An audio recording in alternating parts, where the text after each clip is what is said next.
Sa sentro ng komersyo dito sa Tacloban City, hindi mo na halos maaninag ang nagdaang delubyo. Mabilis nakabangon ang mga negosyo rito. Pero sa mga komunidad na nasalanta ng super typhoon, iba ang istorya.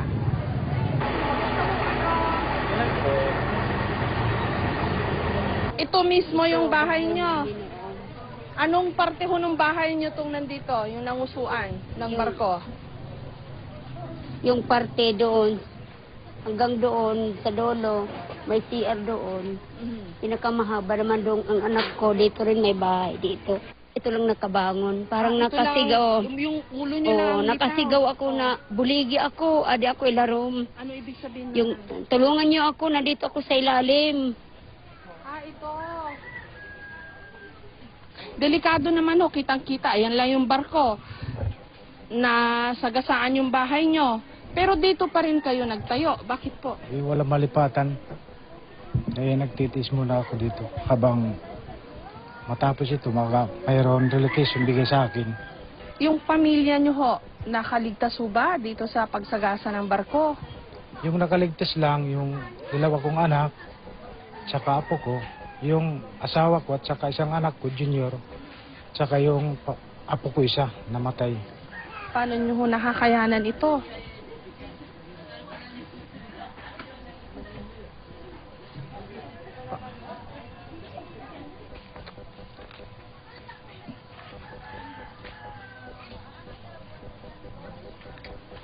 Ang lugar na ito, itinalaga ng no-build zone dahil kitang-kita naman, pati yung mga barkong nasa laot noon, dumaong dito sa lugar na ito. So, ideally, dapat wala nang mga nakatirang mga residente dito. Pero sa kasalukuyan, meron pang mga 3,800 na mga pamilya na walang choice kundi bumalik kahit dun sa mga itinalagang no-build zones. Nung nag-Yolanda, may sakit na siya? Wala. Nagkasakit dahil sa Yolanda? Posible. Ano yun, sa stress, sa sama ng loob? Parang gano'n na din, problema sa kalagayan namin, nawalan kami ng kabuhayan, lahat nawalan ng bahay, parang gano'n na rin. Kung sa panawagan lang, marami akong gustong iparating. Kaya lang, siguro hindi na kailangan na marinig pa niya yung mga sasabihin namin kasi alam naman niya yung nangyari ng buong Tacloban. Presidente, ako'y nananawagan, tulungan mo naman kami rito sa Tacloban. Bakit hindi naman siya pumunta rito? Binutusan naman namin siya. Kaya siya nanalo. Buong barangay 68 sa kanya sumuporta. Bakit hindi naman siya pupunta sa amin? Matagal nang tapos ang delubyo pero trahedya pa rin maituturing ng mga taga rito ang kanilang mga pinagdaraanang hirap sa pang-araw-araw. Sa kasalukuyan, may 400 pang mga pamilyang nakatira sa mga tent katulad nito. Napakainit sa loob at nagsimula na rin itong masira. Isang taon na nga ang nakalipas pero hanggang ngayon ang malimit pa rin pag-usapan dito ang paggawa ng temporary shelter o mga bunkhouse para sa 10 to 14,000 na mga pamilyang nawala ng tirahan. Sa bilang na yan, wala pang 1,000 o ilang daan lang ang nagawang mga permanent housing. 400 mula sa mga NGO at private sector at 400 naman mula sa gobyerno.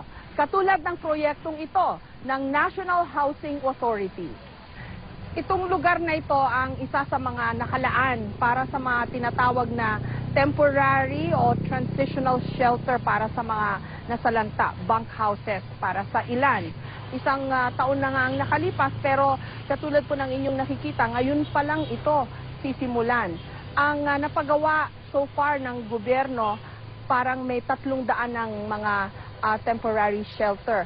Mas higit na malaki o mas marami ang napagawa ng mga NGO. Mahigit 9,000. There hasn't been much permanent homes that have been built. What do you think of this? I mean, I think the sheer scale of the emergency, 4.1 million people displaced, 14 million people affected, means that this is going to take time. The permanent housing will take some time, but it will come.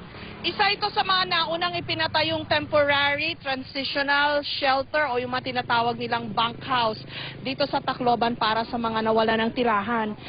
Donation ito ng, eto nakalagay, mula sa Japan, yung IOM, International Organization for Migration and DSWD. Karamihan kasi ng mga tulong na napunta dito sa Tacloban galing sa mga international at local NGO pati na sa private sector. Kamusta ho kayo? Tanghalian na ho.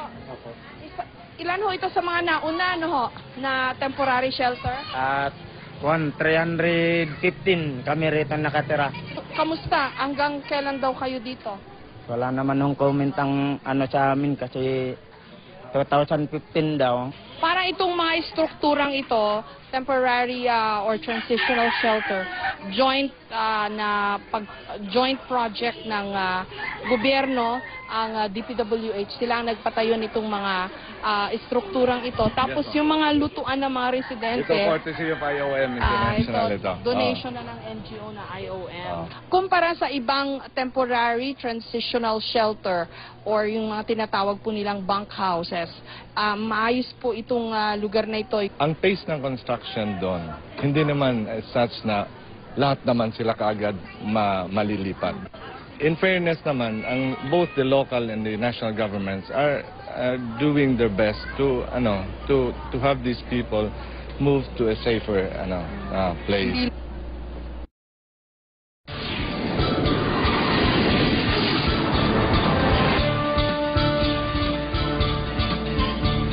Aminado ang DSWD o Department of Social Welfare and Development na naging pahirapan ang paghahatid ng tulong sa mga biktima ng Yolanda. Kaya naman malaki ang naging papel ng mahigit 80 NGO o non-government organization sa pagtulong sa pagbangon ng mga nakaligtas.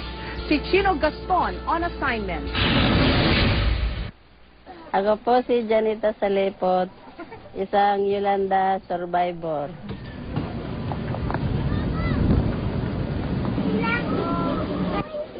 Isang linggo nang nagtitiis sa gutom at sakit ang pamilya ni Janet bago dumating ang tulong sa kanilang barangay sa Dagami, Leyte. Pero ang inaasahan nilang tulong mula sa gobyerno, nakuha pa raw nila sa isang NGO. Mga ano po yung pumunta doon sa amin, mga Amerikano. Yung nagbigay sila ng bigas, mga noodles, dilata, tubig. Pakiramdam daw niya noon, inabandona na sila ng gobyerno. Hindi na namin alam kasi pumunta nga kami dito. Kasi doon, yung asawa ko may trangkaso, yung anak ko may mga lagnat. Kaya pumunta kami dito kasi doon, wala ngang pagkain na maayos. Aminado ang Department of Social Welfare and Development o DSWD na kulang ang kanilang makinarya para sa relief operations ng Bagyong Yolanda.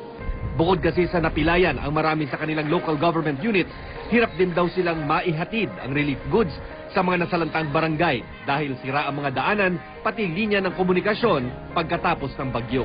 At that particular instance, they really had more resources and more, especially equipment. Doon talaga tayo nalaman. Kaya naman malaki raw ang naging papel ng mga non-government organizations at international groups sa pagbangon ng mga nasalantang lugar. Katunayan, umabot sa mahigit 80 NGOs ang nakilahok sa pagtulong sa mga biktima ng Yolanda. Bukod sa mas malawak na relief operations coverage sa iba't ibang lugar, mas mabilis ding namomobilize ng mga social worker ang mga volunteer. Parang nakirami na rin kami sa kanila dahil sa ginawa naming tulong. Isang pamamaraan yun na makaserve ka na rin sa Panginoon.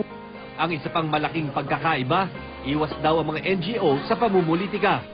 Walang slogan, walang kulay, walang epal sa relief packs. Pag may disaster, dapat walang politika. No? Walang kulay-kulay, dapat tulong-tulong. At yan ang problema sa gobyerno. Sino kakampi nito? Sino kakampi ni Mayor? Sinasabihan na talaga namin yung mga local governments na wag nilang politikahin ang disaster. Kasi nga, that is not the time to think of politics. Kasi nga, nangangailangan yung mga kababayan natin. Tila mas mabilis din ang mga NGO pagdating sa pagtatayo ng transitional houses at permanenteng tahanan para sa mga biktima. Paglilinaw ng DSWD, hindi naman daw dapat gawing kompetisyon ang pagtulong sa mga nasalanta. Bukas din daw ang DSWD sa anumang klase ng tulong mula sa mga NGO at pribadong sektor. Pero ang pakiusap lang nila, bago kumilos at magpadala ng tulong sa mga biktima, makipag-coordinate muna sa lokal na pamahalaan. Minsan, dahil hindi sila familiar sa lugar o sitwasyon, minsan pupunta sila sa isang lugar, magdadala ng relief goods, not knowing na kulang pala yung dala nila. Sa pagbangon mula sa kalamidad, hindi makakatulong ang inggitan at punahan. Ang mahalagay, pinupunan ng isa ang pagkukulang ng iba at sa halip na maging utak talangka, bakit di na lang pairalin ang bayanihan at pagmamalasakit sa kapwa? Shino Gaston, GMA News. Mas masakit para sa ilang nawalan ng mga mahal sa buhay sa hagupit ng bagyo na hanggang ngayon hindi pa rin natutukoy ang labi ng kanilang mga kaanak. Dito raw pumapasok ang kahalagahan ng DVI o ng Disaster Victim Identification para sa mas mabusising pagsusuri ng mga bangkay gamit ang makabagong teknolohiya at siyensya. May special report si Lay Alvin. Ganito ang naging eksena sa Leyte, Samar, Antique at iba pang probinsyang tinamaan ng superbagyong Yolanda 1 taon na ang nakakaraan. Lahat nagkukumahog na mahanap ang kani-kanilang kamag-anak, buhay man o patay. Pero ang ginhawang dalasana ng paghahanap, hindi pa rin natitikman ng marami sa mga nakaligtas. Yung iba po nag-aagawan ng patay noon kasi nga lalo yung mga agnas-agnas na matagal talaga ma-identify. Kahit yung yung kaibigan ko rin, nag-aagaw sila ng bangkay ng isang neighbor nila kasi yung bangkay walang damit. Aktibo man daw kasi ang mga otoridad sa pag-aanalisa. Marami naman ang bilang ng mga nawalan ng buhay. Lumisa na kami sa Tacloban, papuntang airport, makikita mo talaga mayroong pang na mga bangkay sa gilid ng kalsada, parang yung iba tinakpan na lang, yung iba nakabulagta. Hindi kaagad ng mga otoridad kasi nga sa dami talaga sigurong iniipon nila ng mga patay. Dahil sa malaking bilang, ang iba tuloy napilitan na lamang na ilibing sa mass grave ang mga bangkay kahit hindi pa nakikilala ang mga ito. Bagay na taliwas sa payo ng World Health Organization na nagtutulak ng maayos na pagproseso sa mga namatay dulot ng kalamidad. Malaking tulong daw kasi ang maayos na paglibing at pagkilala sa pagbangon ng mga nakaligtas sa trahedya. Kahit ang dead bodies, may right sila ma-identify bago man lang sila maitala sa ating reports at bago man lang sila mailibing. Ang importante dito, binibigyan natin yun ng pagkakataon. Kaya mahalagang magkaroon ng Disaster Victim Identification o DVI, isang paraan ng pag-aanalisa ng mga bangkay gamit ang teknolohiya at siyensya. 4 ang karaniwang pinagdaraanan ng DVI, ang pag-deploy ng mga eksperto sa pinangyarihan ng insidente, ang pagsusuri ng mga bangkay, ang pakikipag-usap at paghingi ng DNA specimen sa mga kaanak, at ang pagtitiyak ng pagkakakilanlan ng bangkay. We base all our examinations on some major parameters. There are 3 major parameters: the DNA, the fingerprint, and the dental. We also consider some minor or secondary parameters like yung anthropometric parameters. Dahil maselang usapin ng kamatayan, maingat at masalimuot ang proseso ng DVI. Hindi rin agarang makukuha ang mga resulta. This is the DVI cadaver mapping. Ang sa amin lang data ngayon, sa in-examine lang namin sa Tacloban ay 2,279. So ito lang yung dumaan sa aming pag-i-examine sa Tacloban. Sa ibang bayan, hindi pa namin kumpirmado yung ibang mga detalye. 1 taon na ang lumipas. May mga sugat pa ring hindi naghihilom. Mga alaalang nagsisilbi pa ring bangungot. Sana man lang may tsansa pang maturing ang pagkakakilanlan ng mga pumanaw nang mabigyan man lang dignidad ang kanilang pagkamatay. Lay Alves, Samantala, hindi madaling kalimutan ang bangungot ng bagyong Yolanda. Para matulungan ang mga batang na trauma, isang programa ang binuo para sa kanilang recovery. Live mula rito sa Tacloban, may report si Jiggy Manica. Jiggy? Ma'am Jess, marahil lingid sa kaalaman ng karamihan na merong kakayahan ang mga taga-Cultural Center of the Philippines na tumulong lalo na dito sa mga na-trauma ng mga biktima ng Bagyong Yolanda.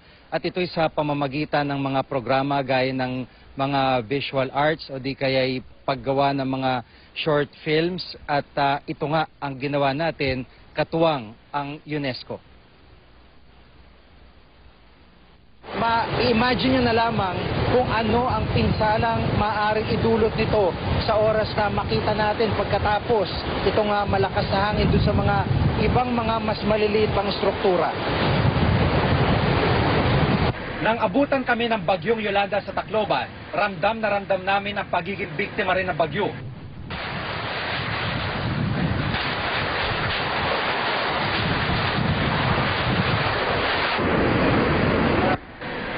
Bagamat andon ako at aking team para maghatid ng balita, naranasan namin ang takot, gutom, uhaw at pagod na pinagdaanan din ng iba pang biktima ng bagyo. Nang tumama ang bagyo sa Tacloban, nalagay ang aming grupo sa gilid ng mata ng bagyo. Sa dami ng mga batang na trauma, partikular sa Tacloban, isang programang akin naisip upang makatulong sa therapy at recovery ng mga kabataang ito. Gamit ang aking karanasan bilang isang journalist at sa tulong ng Cultural Center of the Philippines at United Nations Educational, Scientific and Cultural Office o UNESCO, nabuo ang programang mga kwento ni Jiga Manikan. Dito bibigyan ng pagkakataon ng mga estudyante na makapag-produce na maikling kwento sa pamamagitan ng workshop at mga kamera na kanilang dala. Sa journalism, ang hinahanap natin talaga ay yung kwento ng buhay nila. At hindi lang yung kwento sa nangyari, pero yung kwento ng kanilang karanasan at yung nakikita nilang pag-asa, lalo na yung pag-ahon pagkatapos nangyari itong dilubyo. Opo, so pag-effect sa kanila? Ay oo, malaking epekto ng programa at naging proyekto sa kanila dahil sa pag-kwento nila sa nangyari sa kanila, hindi lamang nila naalala ang nangyari na-i-process din nila Ilan sa mga output ng mga kabataan ay ang mga positibong kwento tungkol sa mga lokal na sayaw at kung paano ito nakakatulong sa kanilang recovery bilang mga estudyante at residente. Para sa akin po, positive po yung mga lumabas stories kasi hindi namin pinapakita sa ibang tao na malungkot kami sa kabila ng trahedya na nangyari sa amin. Bale, pinapakita namin yung positive side aside from the negative side na lumabas. Direct sa estudyante kasi kasali po kami sa publication. So parang pagpapasulatan po kami ng iba pang mga articles tungkol sa naranasan natin ng Yolanda. Pwede namin pong gamitin yung mga natutunan namin dito na i-apply po namin para sa pagsulat po. Kasi marami po kami na gusto gagawin yung journal. Sa pamamagitan ng kwento po, nailabas namin yung mga experience namin at yung mga naramdaman namin during Typhoon Yolanda na hindi namin noon nasasabi. At sa pamamagitan nga ng proyektong ito, Ma'am Jess, ay naniniwala din itong mga estudyante na ito na kahit papano ay ma-share din nila ito sa ibang mga kabataan, sa ibang mga estudyante dito sa Tacloban na may interest sa larangan ng pamamahayag. Ma'am Jess. Jiggy, mag-iisang taon na rin mula nung kayo'y nakaligtas sa Yolanda. What are your thoughts? Ano ang mga sumasagi sa iyong isipan ngayong bisperas nito? Alam nyo, hindi ko talaga lubos maisip na yung mismong sitwasyon bago tumama yung bagyo na yon, halos kapareho nito. Kalmadong panahon, halos walang hangin, kalmado yung dagat. Pero pagsapit ng mga alas 3 ng madaling araw ng November 8, ay doon na namin talaga naramdaman yung hagupit ng hangin, yung hambalos ng hangin. At dito na nagising yung aking team. Dito na kami nagising para magsimulang mag-document ng mga nangyayari, partikular yung lakas ng hangin. At nung nakita natin yung destruction after nitong bagyo, at nabalikan natin, makalipas ang 1 taon na halos ganito pa rin ang kalagayan ng mga kababayan natin, talagang nakakalungkot na partikular dito sa Barangay Anibong, dito sa may mga tinamaan ng malalaking barko dito, nakakalungkot isipin na ganito pa rin ang sitwasyon nito mga kababayan natin dito. Ma'am Jess. Maraming salamat sa iyo, Jiggy Manikad. Pagdating sa paghahanda tuwing may nagbabantang sakuna, malaki ang tulong ng teknolohiya. 1 taon pagkatapos ng Yolanda, inilunsad ang app o application na mapahanda na tumutukoy sa mga lugar na posibleng tamaan ng kalamidad. Live mula sa Quezon City, my report, si Bam Alegre. Bam? Jessica, sa tulungan nitong simulation, pwede na magkaroon ng ideya ang mga otoridad sa posibleng pinsala ng isang kalamidad maging doon sa kakailanganing tulong. Narito ang ulat. Laging hinahagupit ng kalamidad ang Pilipinas, pero tila paulit-ulit na lang ang ating mga tanong. Gaano kaya kalawak ang pinsala? Ilang pamilya ba ang maapektuhan? Sa tulong ng teknolohiya, hindi na kailangang manghula. Ito ang desktop application na mapahanda. Sa ilang click lang ng mouse, malalaman na ang mga lugar na maapektuhan ng mga baha, lindol at storm surge. Higit dito may estimate rin ng mga relief goods na kakailanganin mula pagkain, tubig at maging mga palikuran. Layunin ng NDRRMC at National Anti-Poverty Commission na marating ng mapahanda ang bawat barangay at munisipyo. Magkakaroon ng online training sa mga lokal na pamahalaan mula sa UP Open University. Tutulong din ang National Youth Commission sa pag-deploy ng mga government interns. Mas madali raw kasi sanayin ng kabataan dahil mas tech-savvy. Bago pa mangyari yung sakuna, nag-predict na may darating na bagyo, malalaman na ng LGU na, automatic kailangan namin ng calamity fund. Kasi hindi na kaya ito ng pondo namin based on the algorithm na ginawa. Ang impormasyon ng mapahanda nagmula sa iba't ibang ahensya ng DOST, kabilang na ang PHIVOLCS at Pag-asa, maging ang Project NOVA. Nagmula ang software sa Indonesia matapos ang Aceh tsunami roon. Dahil open source ito, nilinang ito ng Project NOVA para magamit sa Pilipinas. Mula sa Project NOVA, isinilang ng DOST ang MOSES tablet o ang Monitoring and Operating System for Emergency Situations. Isa itong gadget na tablet na naglalaman ng iba't ibang geohazard maps, kabilang na ang mapahanda. Kahit anong oras, pwedeng ma-access ang Project NOVA sa internet, pero hindi lahat ng sulok sa Pilipinas may online access. Kaya nakipag-ugnayan ng UNDP o United Nations Development Program sa Project NOVA para bigyan ng printed geohazard map ang mga komunidad na nasalanta ng Bagyong Yolanda. Itong mga hazard maps na meron tayo ay detalyado. No? Nakikita mo yung mga bahay, nakikita mo yung mga gusali, nakikita mo yung puno at saka tulay, simbahan. So, sa bawat barangay or bawat komunidad. Sa 60 coastal areas sa Pilipinas, 50 na raw nagagawa ng detalyadong geohazard map.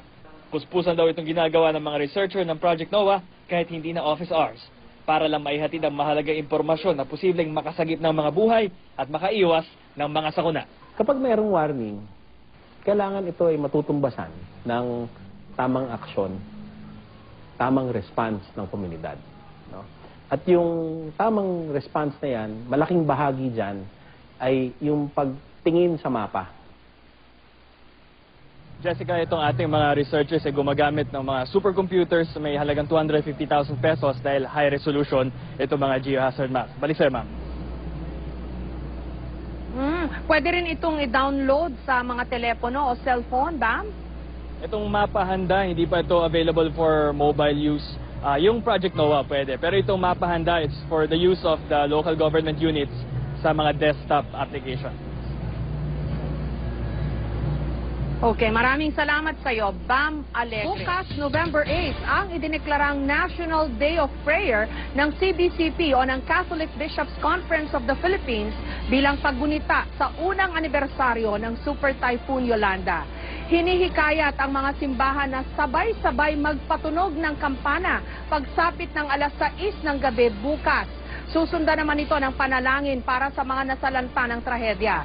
Inaanyayahan din ng simbahan ang iba pang diocese, mga paaralan at mga organisasyon na magsagawa ng kani-kanilang mga programa kasabay ng anibersaryo. Sa ngayon, umaabot na sa mahigit 1,000 mga bahay ang naipatayo ng simbahang Katoliko sa Tacloban City. Mula sa nalikom na mahigit 500 milyong pisong donasyon. Kung Sa ilang lugar, unti-unti nang nabubura ang pisikal na mga epekto ng bagyong Yolanda. Bakas pa rin sa iba ang malawak na pinsalang iniwan ng daluyong. Balikan po natin ang ilan sa mga ito sa report ni Rafi Tima, live mula pa rin dito sa Tacloban City. Rafi? Sinundan nga natin, Jessica, ang dinaanan ng bagyong si Yolanda mula sa Giwan, Eastern Samar kung saan ito naglandfall hanggang sa makarating ito sa Palo dito sa Leyte. At kung ikukumpara noong pagkatapos ng bagyo, malaki na yung pagbabago sa pisikal na epekto ng super typhoon. Bago mag-alas 5 na madaling araw, November 8 noong nakaraang taon, mula sa bahaging yan ng Philippine Sea, naglandfall ang bagyong Yolanda dito sa Giwan, Eastern Samar. Ayon sa mga nakasaksi, nakabibingi ang ingay at nakakapangilabot ang hanging dala ng bagyo. Mahigit 300 kilometro kada oras na hangin ang tumama sa lugar na ito. At ang strukturang ito ang isa sa mga unang nakaranas ng lakas ng bagyong si Yolanda. Bagay na hindi kinaya ng radar dome ng Pag-asa na nasa itaas na bahagi lang nitong aking kinatatayuan. Ang bago at high-tech na 2 toneladang radar ng Pag-asa ay binunot ng lakas ng hangin ni Yolanda at inilipad na para lang isang papel. Makalipas ang isang taon, hindi pa rin naaayos ang Giwan Radar Station. Sa susunod na taon pa raw ito mapapalitan mula sa donasyon ng Japan. Nasa 350 kph, ganyan. Ang alin po? Yung speed niya na kaya i-withstand yung design ng radar. So, nangyari, sira na. Hindi pa nga nakalapit masyado yung mata ng bagyo. Mula Giwan, tumawid sa Leyte Gulf ang bagyo at sunod na dinaanan ng Tacloban. Sa video ito nakuha ko mula sa tuktok ng Santo Niño Parish Church sa Tacloban, makikita kung gaano kalawak ang pinsala ni Yolanda. Pinakanapinsala ang tabing dagat na tinamaan ng storm surge. Itong gusaling aking kinatatayuan ngayon ay nakaligtas sa storm surge. Katabi lang nito ang Santo Niño Parish Church na sinira ng hangin ni Yolanda. Halos isang taon matapos ang trahedya, balik na sa dati ang karamihan sa mga kabahayang winasak ng bagyo. Ang dati na nagkalat na kahoy sa lansangan, pinalitan na ng trapiko ng mga sasakyan. Pero ang tabing dagat na lubhang dinayo ng Yolanda, makikitang muling tinatayuan ng mga kabahayan, bagamat idineklara na itong delikadong tirhan. Sa bahaging ito ko nakunan ng litrato, ang batang ito, malungkot na nakatanaw sa kalsadang puno ng wasak na mga bahay. Ligtas siya bagaman may sugat sa pisngi. Ito na ngayon ng Esperas Avenue, wala nang bakas ng dilubyo. Ayon sa lolo't lola ng bata, lumipat na sa Maynila ang pamilya ng kanyang apong si Rayan. Parang naka-recover naman siya eh. Pero nung una talagang natatakot siya lumabas, natatakot siya mag-ano. Pero ngayon okay naman siya. Matapos ang Tacloban, sunod na tinumbok ng bagyo ang kalapit na bayan ng Palo. Dito nakuna ng GMA News sa mga videong ito na nagpapakita kung gaano kalakas ang hanging dala ng bagyo. Nang tumama rito ang bagyong Yolanda, ang kakaayos pa lamang na bubungang ito ng Palo Metropolitan Cathedral ay unti-unting bumigay. Wala itong naging panama sa mahigit 250 kilometro kada oras na hangin. Ang katabing municipal building na ngayon naayos na rin, wasak din ang bubungan. Pero hanggang ngayon, kita pa rin ang epekto ng bagyo sa ilang mahahalagang gusali rito, halos isang taon matapos tumama ang bagyo. Kasama na rito ang lumang gusali ng University of the Philippines dito sa Palo, Leyte. Ngayon umaasa ang mga taga rito sa Palo na isa ang kanilang simbahan sa mga dadalawin ni Pope Francis kapag nagtungo siya rito sa susunod na taon. Unti-unti mang nabubura ang pisikal na epekto ng bagyong Yolanda. Ang sugat na iniwan nito sa mga biktima, tila mahirap nang maialis sa kanilang puso't isipan. Ibang usapan talaga, Jessica, kung pag-uusapan yung epekto sa mga tao dahil hindi man nakita sa labas dahil sa mga ngiti at tawanan ng mga taong ating nakakasalamuha ngayon dito, tiyak mas mahabang panahon ang kakailanganin para maghilom ang sugat na dulot ni Yolanda. Jessica? Rafi, alam mo, napaka-effective talaga nung ginamit mong drone camera para mapakita kung ilang percent na, kung matatansya natin yung yung recovery ng city ng Tacloban, no? Curious lang akong malaman kung masasabi rin ba through your drone shots kung ano yung topographical changes, lalo na dun sa dalampasigan ng Tacloban, no? Kasi importante yan para magamit din ng mga scientists dun sa mga paghahanda sa mga wag naman sana pero sa mga susunod na sakuna, lalo na itong storm surge o daluyong. Yes, Jessica, mahalaga yan na in fact may mga aerial photographs na kinuha yung Pag-asa. Maging mga satellite imagery para i-compare yung nangyari bago yung Yolanda at pagkatapos ng Yolanda. At mula rito ay kanilang titingnan kung ano yung naging epekto talaga nung pagbayo ng lalo na yung storm surge na umabot ng 15 feet sa ilang areas dito sa Tacloban para makita kung talaga hanggang saan ito aabot at para naman masabi sa mga nakatira rito kung hanggang saan lang sila pwedeng magpatayo ng kanilang bahay. At sa pamamagitan ng mga aerial at mga drone shots na ganito ay makikita pa, Jessica, yung monitoring naman ng mga kabahayan na talagang dapat ay hindi na ilalagay doon pero ngayon ay unti-unti ngang nagsasprout sa mga lugar na pinagbabawal na ng gobyerno, Jessica. Ano kaya, lumalim kaya yung dagat, Rafi, at umusad o lumapit doon sa city pa? Kinain niya ba yung city? Sa ating pagkakalam, Jessica, kinukumpleto pa ng Pag-asa. Kasama na yung Japanese government, yung ginagawa nilang pag-aaral kung talagang ano yung naging epekto dun sa topography. Lalo na nung San Jose. Kasi itong San Jose kung saan naroon yung airport ng Tacloban ay napapalibutan ng tubig kung kaya't narinig na natin na may posibilidad na ilipat yung airport ng Tacloban. Dahil delikado ito dahil kapag nagkasunod-sunod yung mga storm surge, hindi man kasing lakas nung tumama itong si Yolanda, ay talagang unti-unting kakainin ito yung isthmus na yon na kinalalagyan ng airport ng Tacloban. So yan yung kanilang pag-aaral at yan ang ating aabangan. At sigurado yan, Jessica, ay ilalagay nila sa kanilang G-hazard map na kanila ipinamimigay sa mga local government, Jessica. Maraming salamat sa iyo, Rafi Tima. Sa kabila ng kawalan at mga problema na pinagdaraanan ng mga kababayan natin dito, nakakatuwa namang makita na hindi pa rin nauubos at tuloy-tuloy ang pagbuhos ng pagmamahal at pagmamalasakit sa mga tiga-Tacloban. And it's really nice that the Filipino people are really strong people. They are just coping with it and just go on and make just the best of their lives. So that's really good to see. And you're helping the kids? You're giving them some drawing material?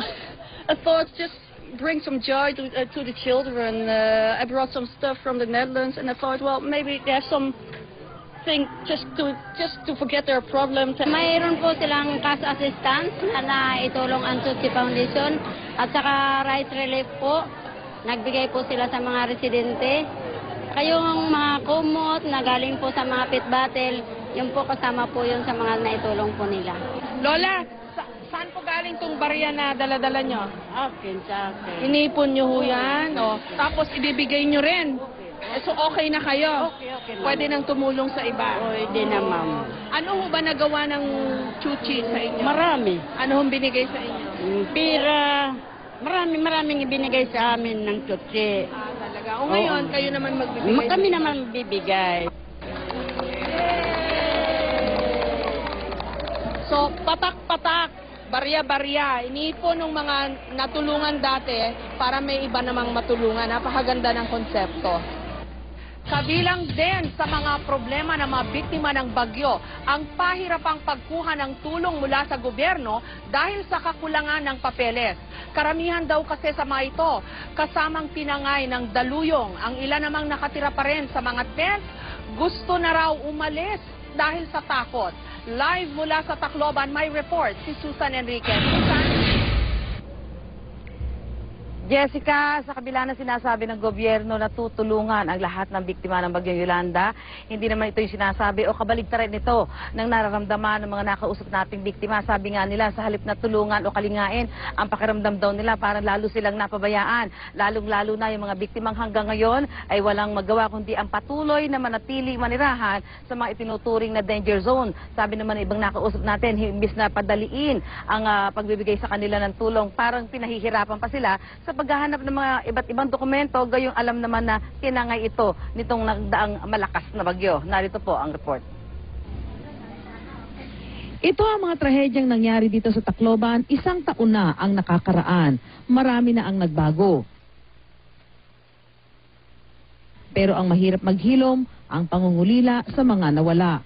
Si Pedro Lacandaso ng Barangay San Joaquin, Palolete, namatayan ng 22 miyembro ng pamilya sa pananalasa ng Bagyong Yolanda, kabilang ang kanyang asawa, mga anak, apo at pamangkin. Ang masaklap, hanggang ngayon, hirap daw silang makuha ang tulong mula sa gobyerno dahil sa hirap ng pagproseso ng mga requirements. Walang binigay na tulong sa akin. Kahit na hindi ako binigyan ng tulong, sana naman sa ngayong tagal na ito, nabigyan naman lang sana ako kahit na mayroon lang akong panggastos sa katapusan bukas. Pero winalapan nila sa munisipyo yung mga ipinasa ko sa OCD. Sa Barangay 89 Tacloban City, 1 taon nang nakatira sa loob ng tent ang maraming pamilya.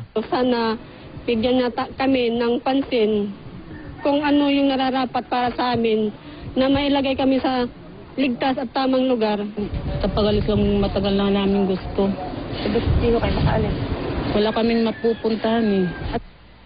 Si Lola Cristeta Decina naiyak habang nagkukwento. Matapos daw ang trahedya, pakiramdam niya, inabandon na pa sila. Kanina, dinata namin sila sa gilid ng kalsada sa ilalim ng init ng araw. Kasi mahirap kalagayan namin dito. May apo na nga ako namatay dito sa tent. Dahil? Ngayong katapos ng Yolanda, may namatay ako na po. Dahil sa init. Ang ilan pagod na raw sa kakadaing. Kaya ko na lang magpa-interview. Bakit ho? Sawa na ako sa interview. Dahil? Wala nang nagagawa, wala nang namin. Wala nang resulta, wala namang dumating dito na tulong. Kaya si Alberta Ihada ng Barangay San Fernando sa Palo, isinulat sa labas ng bahay niya ang pasasalamat sa mga tumulong sa kanila. Kasi siyempre, pasasalamat na binigyan kami ng tindahan at saka mayroon din silang mga grocery na ilinagay. 1 taon na, may ilang nawawala ng pag-asa. Pero marami ang patuloy na umaasa na isang araw, magiging maayos ang lahat para sa kanila. Sa kabila ng ganitong sitwasyon ay patuloy na umaasa itong ating mga kababayan na hindi sila talagang makakaligtaan at patuloy pa rin kakalingain ng gobyerno sa kanilang mga pinagdadaanan ngayon dahil bukas nga 1 taon na at nanalasa itong Bagyong Yolanda, inaasahan nilang tutulungan sila talaga ng gobyerno para makabangon sa mga pagsubok na hanggang ngayon ay kinakaharap nila. Jessica.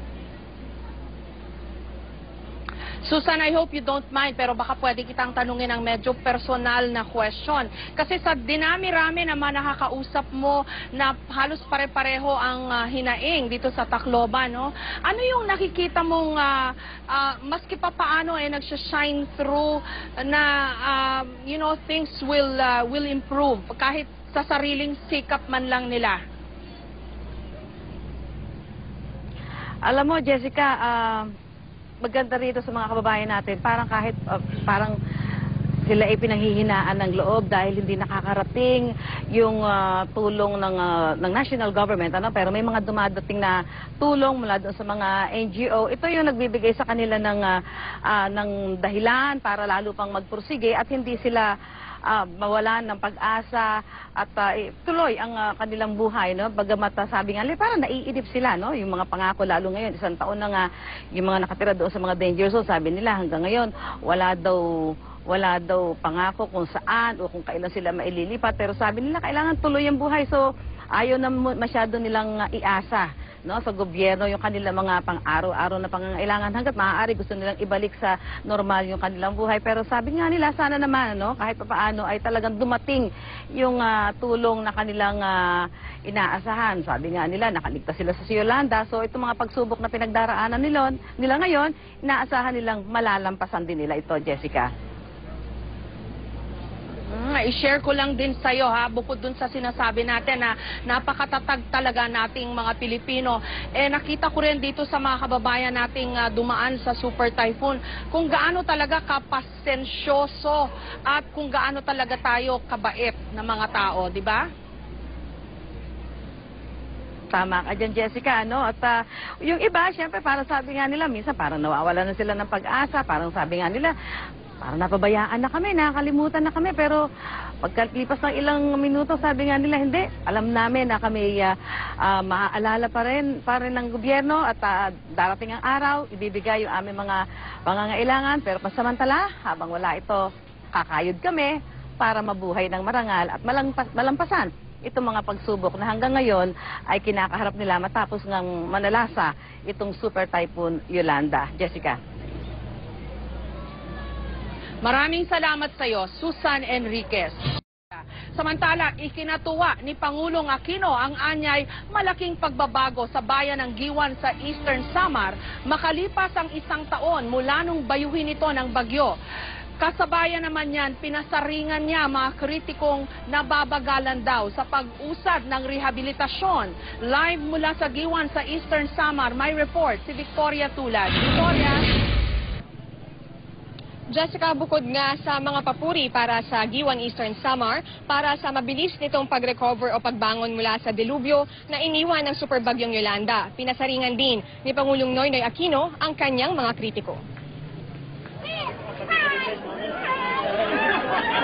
Kasama ang ilang miyembro ng kanyang gabinete, inikot ni Pangulong Noynoy Aquino ang bagong palengke sa poblasyon Giwan Eastern Samar. Sunod na pinuntahan ang Giwan East Central School kung saan may mga bagong silid-aralan. Tsaka dumiretso sa transitional home sa Barangay Cogon kung saan ipinagkaloob niya ang Certificate of Occupancy sa ilang residente. Sa kanyang talumpati, sinabi ng Pangulo na natutuwa siya sa malaking ipinagbago ng bayan matapos ang hagupit ng bagyong Yolanda. Kakusin, kung ikaw ang itsura ng Giwan ngayon, laki na talagang pinagbago. Ibinalita rin ng Pangulo ang plano ng gobyerno na nasa ilalim ng Yolanda Comprehensive Rehabilitation and Recovery Plan.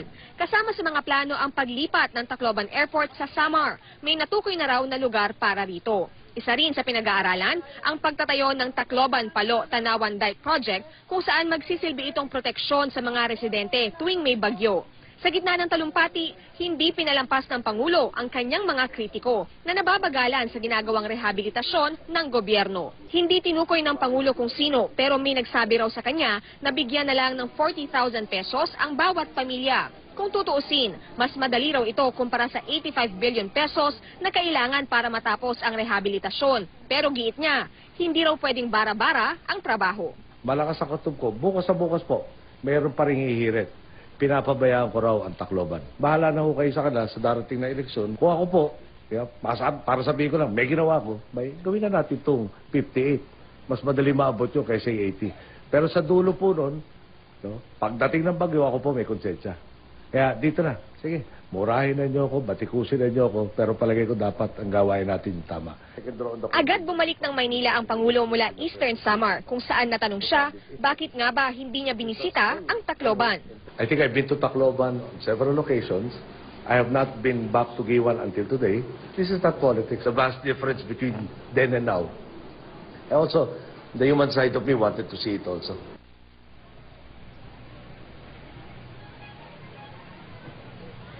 Jessica, ngayong gabi, iba't ibang aktibidad ang itinakda dito sa Giwan para alalahanin ang mga nasawi dahil sa superbagyong Yolanda. Kanina ay may torch procession, ngayon ay may Catholic Vigil, at bukas ay may Thanksgiving Mass.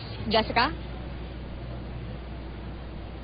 Victoria, nakarating kaya sa Pangulo yung parang personal na mensahe ng mga taga rito sa Tacloban na parang tinatanong nila, gusto nilang tanungin siya mismo, bakit hindi naman daw siya nagpunta rito? Katulad ng mga aling na interview natin kanina dun sa barangay na kung saan sumadsad yung mga barko, sabi nila marami sa kanila bumoto sa Pangulo. Ano kaya ang tugon ng Pangulo o ng Malacanang man lang dito sa mga napaka-personal na mga mensahe para kay Pangulong Aquino? Jessica, wala nang nabanggit si Pangulong Aquino mismo kanina dito sa Giwan kung bakit nga hindi na siya makakapunta ng Tacloban. Pero pagbalik niya ng Maynila sa may Villamor Air Base, ay sinabi nga niya na kaya siya bumalik dito ay dahil nanggaling na rin siya dito sa Giwan noong right after ng Typhoon Yolanda at gusto niyang ma-check kung kumusta na yung sitwasyon dito. Hindi naman daw ito dahil sa politika, Jessica. Ito raw ay dahil napahanga rin siya dito sa Giwan Eastern Samar dahil nga matapos noong Typhoon Yolanda. Kahit noon pa ay maganda na yung response ng LGU at naging mabilis din yung kanilang pagtugon sa mga pangangailangan ng mga nasalantang residente dito. Jessica?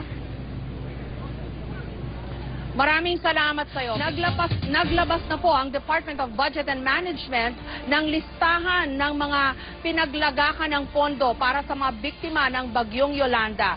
Umabot na raw sa 52 billion pesos ang nailabas nilang pondo. Ayon kay Budget Secretary Butch Abad, nasusunod ang plano para sa rehabilitasyon. May report si Mariz Umali. Let me assure you, we know that we cannot allow ourselves to be trapped in a vicious cycle of destruction and reconstruction.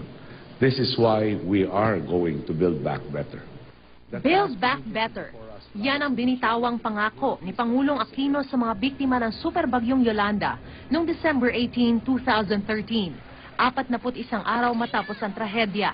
Kasabay ng pangakong ito, inilunsad ng gobyerno ang isang rehabilitation plan na nagkakahalaga ng 360.9 billion pesos. Ipatutupad daw ang plano sa loob ng 4 na taon hanggang 2017. Pero mag-iisang taon matapos ang pananalasa ng Super Bagyong Yolanda, tanong pa rin ang ilang biktima, saan na napunta ang tulong na matagal na nilang hinihintay. Sa isang rally sa Tacloban City kanina, ang nagkakaisa nilang panawagan, maayos na tirahan at disenteng pamumuhay. Sa datos ng National Disaster Risk Reduction and Management Council o NDRRMC, umabot sa 89.5 billion pesos ang kabuuang halaga ng pinsala ng Super Bagyong Yolanda sa iba't ibang sektor. Mahigit 1 milyong bahay ang napinsala. Sa gitna ng mga kritisismo, giit ng Department of Budget and Management o DBM, on track o nasa tamang landas umano ang pagpapatupad ng planong rehabilitasyon matapos ang Yolanda. Nakapaglabas na raw ang kagawaran ng 52 billion pesos para sa relief at rehabilitation sa mga sinalantang probinsya. Ayon kay Budget Secretary Butch Abad, malaki na raw ang nagawa ng gobyerno sa nakalipas na taon para sa mga biktima ng Yolanda. Tiniyak naman daw ng DBM na may sapat na pondo at nailabas naman daw ito sa lalong madaling panahon. Malinaw din umano ang pinagkunan ng pondo at kung saan ito napunta. Nahahati raw sa 4 na pangunahing cluster ang mga gastusin sa rehabilitasyon, kabilang ang infrastruktura, serbisyong panlipunan, kabuhayan at pabahay. Ang pinakamalaki umanong bahagi ng pondo napunta sa Department of Social Welfare and Development na ipinangdagdag nito sa Quick Response Fund. Ang ikalawang pinakamalaking bahagi ng pondo napunta naman sa Department of Education para sa pagsasaayos ng mga nasirang eskwelahan. Ginamit din umano ang pondo hindi lang para sa mga biktima ng Super Bagyong Yolanda, kundi para sa mga biktima ng iba pang nagdaang kalamidad tulad ng lindol sa Visayas. Noong isang linggo lang, nilagdaan na ni Pangulong Aquino ang 167.9 billion pesos na Yolanda Rehabilitation Master Plan. Pero para sa mga biktima ng Super Bagyong Yolanda, ang bawat araw ng paghihintay sa mga pangako ng gobyerno ay araw din daw ng pagkait sa kanila ng hustisya. Mariz Umali, GMA News. At ngayon po, kasama natin mula rito sa Tacloban City, si Mayor Alfred Romualdez. Mayor, magandang gabi po sa inyo. Yes, good evening, Jessica. Napanood nyo naman ho siguro ang pagpunta ng Pangulo sa Giwan sa Eastern Samar today, ano? And narinig nyo naman ho siguro din na mukhang wala ho siyang balak pumunta dito sa Tacloban. Ano po ang reaksyon nyo? First of all, nabalitaan ko nga na nasa Giwan siya at may nagtanong nga sa akin at ang nasabi ko naman siguro maganda rin kung makapunta naman siya sa mga lugar na hindi pa niya nabibisita. Dahil kung ang pagbisita niya dito ay pag-i-inspeksyon at titignan niya kung anong mangyayari, ano nangyayari, halos linggo-linggo may dumadating naman dito ng mga opisyal galing sa national government, nakikita naman nangyayari. Siguro maganda silipin niya yung mga lugar na hindi pa niya napupuntahan kasi maraming lugar din na tamaan ng pasensya na ho kayo, diretsuhin ko na ho kayong tanungin. Yes. Are you on good terms with the President or Malacanang? As far as I'm concerned, I've always treated my working relationship very professional. And ako naman, trabaho ko yan because I'm also very careful because I represent more than 240,000 people. And I have to be very careful with that because I also believe pag hindi magandang relasyon, baka naman hindi tulungan o baka maapektuhan naman yung mga tao. So I try my best to make that relationship strictly professional and do whatever is asked of me and comply to whatever is requested of me. So, Kasi sabi ho ng Pangulo yata kanina, ilang beses naman na raw siyang nagtungo rito sa Tacloban to check on the rehabilitation.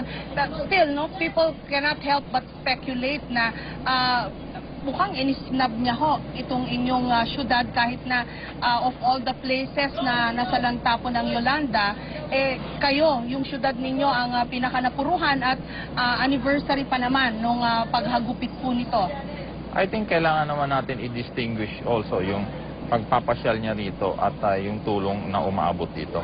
Kasi minsan rin ang mahirap ay kung bumisita siya, lumalaki rin ang expectation ng tao at yun ang pinagbabasihan at nadidisappoint later on kung hindi naman nangyari yung mga nangyari o sinasabing mangyayari. Kaya ako naman, ang ano ko lang dyan, ako, hindi ko na iniisip yun kung masama ang loob ko tungkol doon. What's important to me is how the people feel about it. How the people feel about it. Because I believe yung iba naman dito, para bang naghahanap rin lang konting, siguro, iba na rin yung mapasyalan ka ng tatay ng Pilipinas, hindi ba? So, yun, hinahanap rin naman nila yun. So, there are complaints na medyo nababagalan sila sa mga nangyayari. Kasi hindi ko rin masisi naman pag tinitingnan ko dahil kalimitan tinatanong sa akin, Mayor, bakit naman nakikita namin nila pinapalapad yung kalye kung ano-anong ginagawa na may infrastruktura. Pakatapos ito naman yung talagang makakatulong sa amin, yung pagbigay ng bahay, bakit masyado natatagalan? Ako naman sinasabi ko, kasi may proseso rin yan. Hindi lang paglagay ng bahay, gagawa pa tayo ng buong township, may mga utilities pa dyan, marami tayong mga gagawin dyan. Pero siyempre, hindi mo rin matanggal sa kanila na iniisip nila, yung tulong ng gobyerno ay panay indirect help, indirect infrastructure which eventually will help them, local economy which eventually will help them, pero house that will directly help them. So they're saying... Sabi niyo naiintindihan niyo yung sentimento ng inyong mga constituents, pero you must be feeling very hurt by all of this. Parang slight ho ba ito, o insult, or pag-isnab? How are you taking it? I guess just very frustrating. Because, siyempre, gusto ko rin maintindihan na dapat ang prioridad ng gobyerno, ang prioridad natin lahat ay tulungan yung kapwa-tao, tulungan natin na magkaroon ng bahay sila. Kasi mahirap maghanap buhay, mahirap talaga to move on. Yung nangyari dito sa Tacloban, ibang-iba dahil namatayan na sila, nawalan pa ng bahay, nawalan pa ng hanap buhay. In fact, ngayon lang sila nakikiramay sa isa't isa. Kasi nung nawala yung bahay nila, nawala yung hanap buhay nila, panay yung trabaho nila. Hindi nung muna nila iniisip yung mga nawala sa kanila, yung mga mahal nila sa buhay. Ngayon lang nila ginagawa yun. Kasi, kaya sinasabi ko, ang talagang malaking bagay sa kanila ay mabigyan, matulungan directly ang help. Kasi sinasabi natin, ang humanitarian response hanggang pagkain lang Pero dapat ang humanitarian response ay sa pagbigay ng shelter. Basic right nila yan na magkaroon naman sana ng shelter at magkaroon ng bahay. At yun ang nirereklamo nila. Kasi mahirap nga, katulad niya, meron pa kaming 400 na nasa tents. So isa rin yun. Humingi rin ng request dito yung private, yung sinasabi ang pribadong sektor na matulungan sila para makapag-umpisa ng negosyo.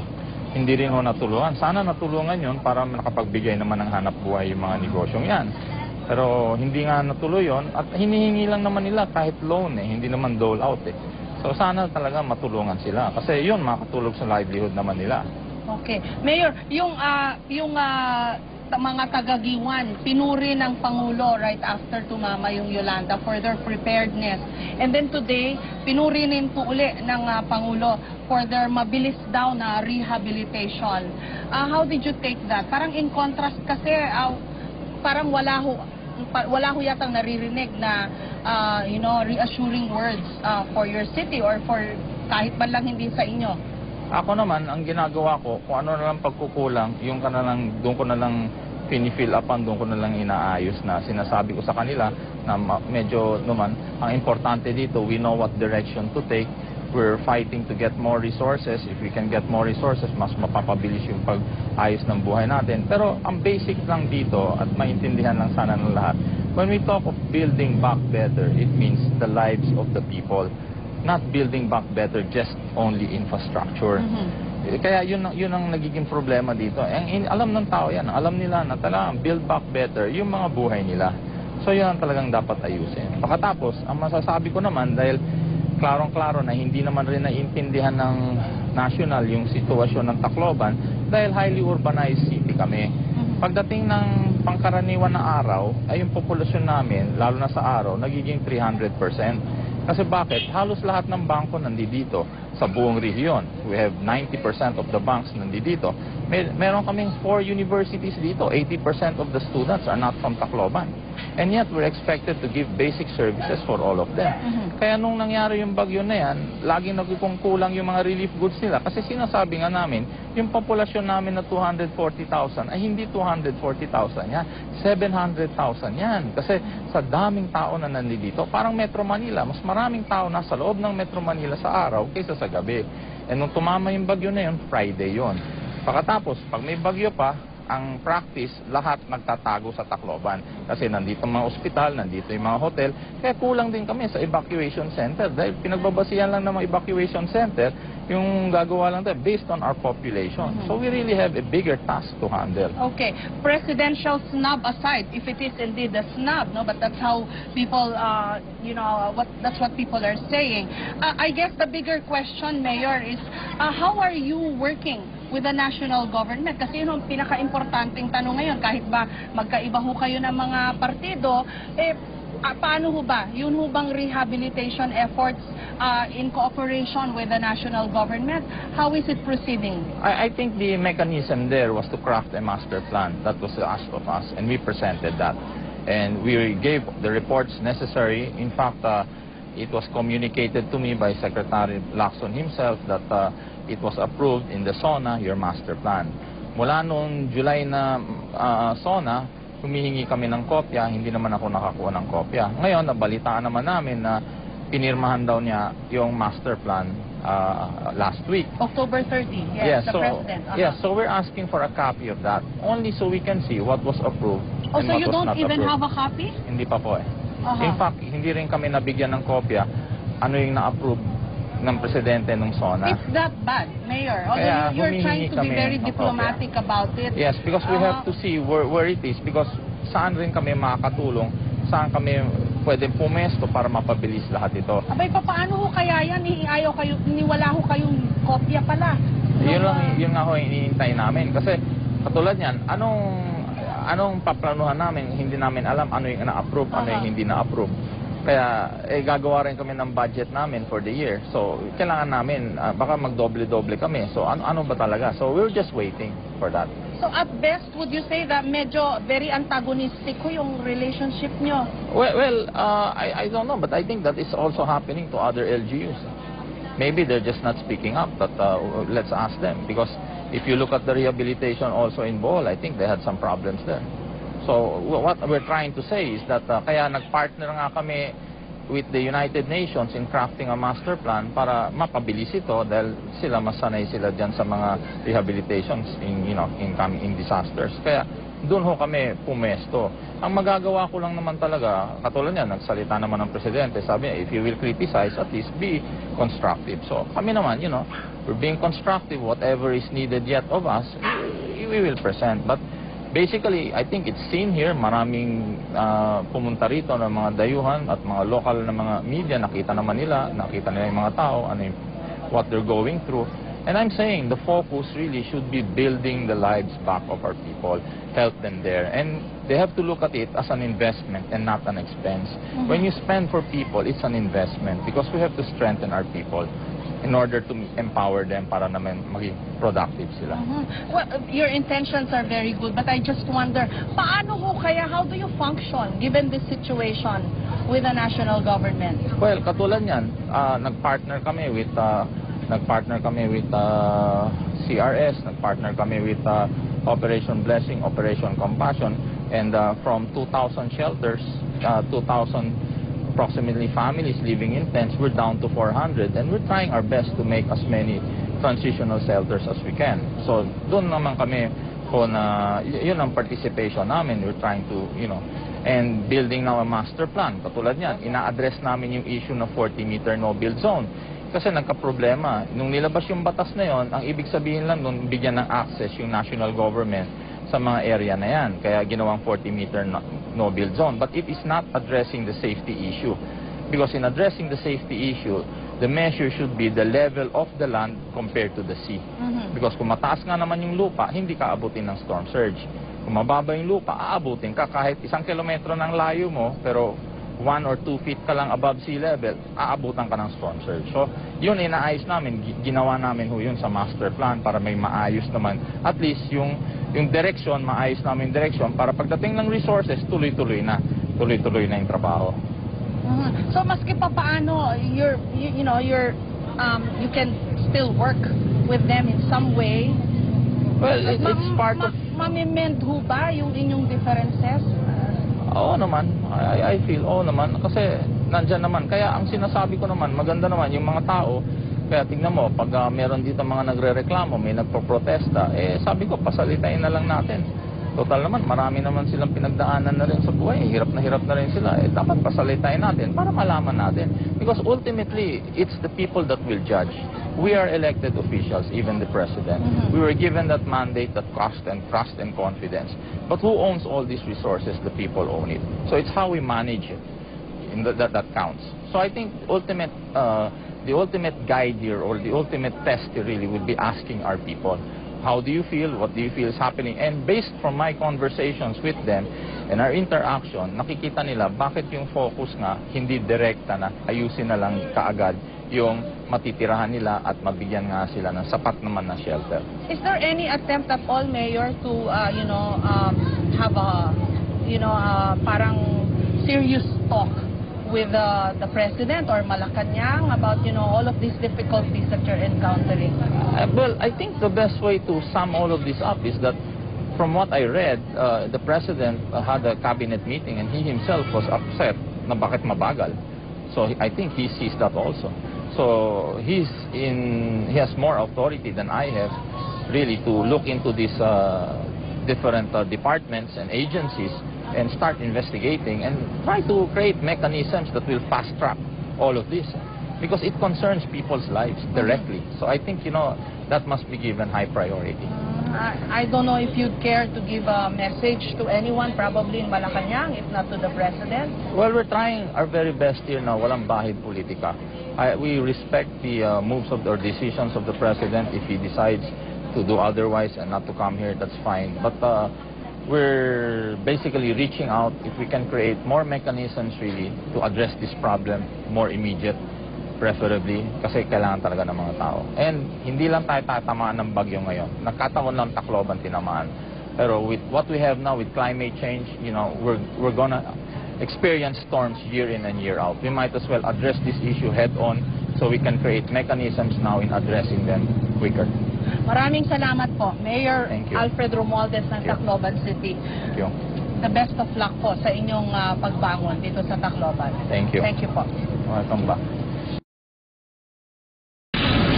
Sa sentro ng komersyo dito sa Tacloban City, hindi mo na halos maaninag ang nagdaang delubyo. Mabilis nakabangon ang mga negosyo rito. Pero sa mga komunidad na nasalanta ng super typhoon, iba ang istorya.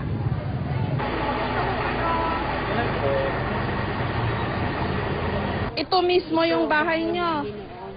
Anong parte ho ng bahay nyo itong nandito, yung nangusuan ng barko? Yung parte doon, hanggang doon, sa dulo, may CR doon. Pinakamahaba naman doon ang anak ko, dito rin may bahay dito. Ito lang nakabangon, parang nakasigaw. Yung ulo nyo na nakasigaw ako na, buligi ako, adi ako ilarom. Ano ibig sabihin na? Yung, tulungan nyo ako, nandito ako sa ilalim. Ito. Delikado naman ho, kitang-kita. Ayan lang yung barko. Nasagasaan yung bahay nyo. Pero dito pa rin kayo nagtayo. Bakit po? Wala malipatan. Nagtitis muna ako dito habang matapos ito, mayroon relocation bigay sa akin. Yung pamilya nyo ho, nakaligtas ho ba dito sa pagsagasa ng barko? Yung nakaligtas lang, yung dalawa kong anak, tsaka apo ko, yung asawa ko at saka isang anak ko, junior, tsaka yung apo ko isa, namatay. Paano nyo ho nakakayanan ito?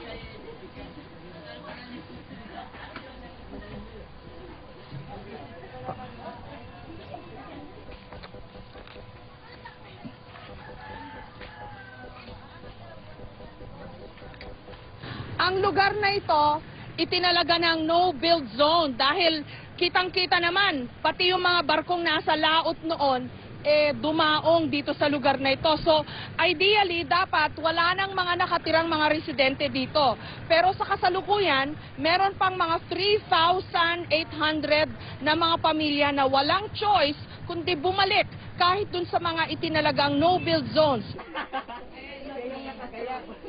Nung nag-Yolanda, may sakit na siya? Wala. Nagkasakit dahil sa Yolanda? Posible. Ano yun, sa stress, sa sama ng loob? Parang gano'n na din. Problema sa kalagayan namin, nawalan kami ng kabuhayan, lahat nawalan ng bahay. Parang gano'n na rin. Kung sa panawagan lang, marami akong gustong iparating. Kaya lang, siguro hindi na kailangan na marinig pa niya yung mga sasabihin namin kasi alam naman niya yung nangyari ng buong Tacloban. Presidente, ako'y nananawagan, tulungan mo naman kami rito sa Tacloban. Bakit hindi naman siya pumunta rito? Binutusan naman namin siya. Kaya siya nanalo. Buong barangay 68 sa kanya sumuporta. Bakit hindi naman siya pupunta sa amin? Matagal nang tapos ang delubyo pero trahedya pa rin maituturing ng mga taga rito ang kanilang mga pinagdaraanang hirap sa pang-araw-araw. Sa kasalukuyan, may 400 pang mga pamilyang nakatira sa mga tent katulad nito. Napakainit sa loob at nagsimula na rin itong masira. Isang taon na nga ang nakalipas pero hanggang ngayon ang malimit pa rin pag-usapan dito ang paggawa ng temporary shelter o mga bunkhouse para sa 10 to 14,000 na mga pamilyang nawala ng tirahan. Sa bilang na yan, wala pang 1,000 o ilang daan lang ang nagawang mga permanent housing. 400 mula sa mga NGO at private sector at 400 naman mula sa gobyerno. Katulad ng proyektong ito ng National Housing Authority. Itong lugar na ito ang isa sa mga nakalaan para sa mga tinatawag na temporary o transitional shelter para sa mga nasalanta, bunk houses para sa ilan. Isang taon na nga ang nakalipas pero katulad po ng inyong nakikita, ngayon pa lang ito sisimulan. Ang napagawa so far ng gobyerno, parang may 300 ng mga temporary shelter. Mas higit na malaki o mas marami ang napagawa ng mga NGO. Mahigit 9,000. There hasn't been much permanent homes that have been built. What do you think of this? I mean, I think the sheer scale of the emergency, 4.1 million people displaced, 14 million people affected, means that this is going to take time. The permanent housing will take some time, but it will come. Isa ito sa mga naunang ipinatayong temporary transitional shelter o yung mga tinatawag nilang bunkhouse dito sa Tacloban para sa mga nawala ng tirahan. Donation ito ng, ito nakalagay, mula sa Japan, yung IOM, International Organization for Migration and DSWD. Karamihan kasi ng mga tulong na napunta dito sa Tacloban galing sa mga international at local NGO pati na sa private sector. Kamusta ho kayo?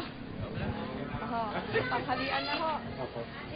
Ilan ho ito sa mga nauna na temporary shelter? 315 kami rito nakatira. Kamusta? Hanggang kailan daw kayo dito? Wala naman nung comment ang sa amin kasi 2015 daw. Para itong mga strukturang ito, temporary or transitional shelter, joint project ng gobyerno, ang DPWH, sila ang nagpatayo nitong mga strukturang ito. Tapos yung mga lutuan ng mga residente, Ito courtesy of IOM International ito. donation na ng NGO na IOM. Kumpara sa ibang temporary transitional shelter or yung mga tinatawag po nilang bunk houses, maayos po itong lugar na ito. Ang pace ng construction doon, hindi naman as such na lahat naman sila kaagad malilipat. In fairness naman, both the local and the national governments are doing their best to have these people move to a safer place.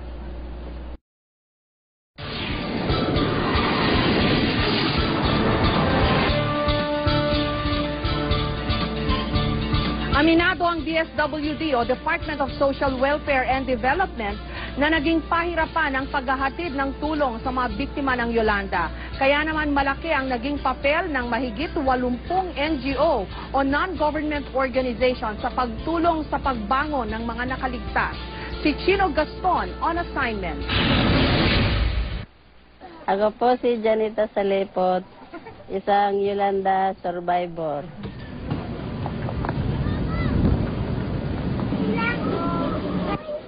Isang linggo nang nagtitiis sa gutom at sakit ang pamilya ni Janet bago dumating ang tulong sa kanilang barangay sa Dagami, Leyte.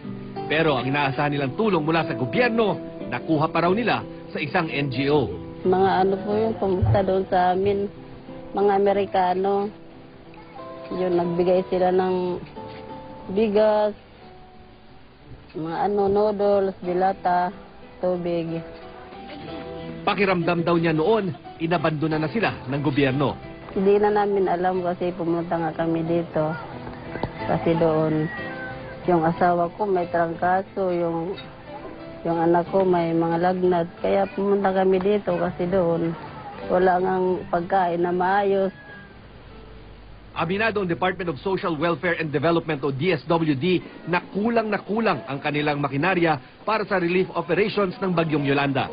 Bukod kasi sa napilayan ang marami sa kanilang local government units, hirap din daw silang maihatid ang relief goods sa mga nasalantang barangay dahil sira ang mga daanan pati linya ng komunikasyon pagkatapos ng bagyo. At that particular instance, they really had more resources and more, especially equipment. Doon talaga tayo nalaman.